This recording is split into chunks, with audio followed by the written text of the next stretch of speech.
You tell it, I want to start a business doing fire alarm. Okay, it'll spit out the course for you. It'll spit out the marketing for you. It'll spit out the social media content. It'll spit out your VSLs. It'll spit Mm. out everything you need to do with marketing. It'll spit it out. Your job is to record everything, right? Mm. Or let AI record everything so you can have it played out.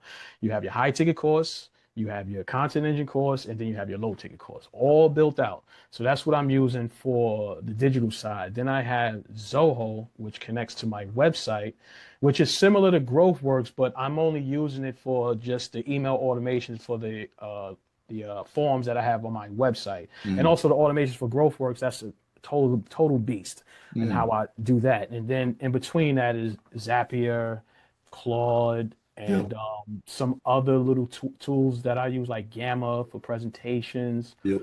Um, it's a lot that I go off the top. I can't think of I can't think of them all off the top. But then I had created some GPTs. Like Mm. one of the to go back to a pain point is a lot of fire alarm companies, I want to say all, have an issue with pricing out tests and inspections, right?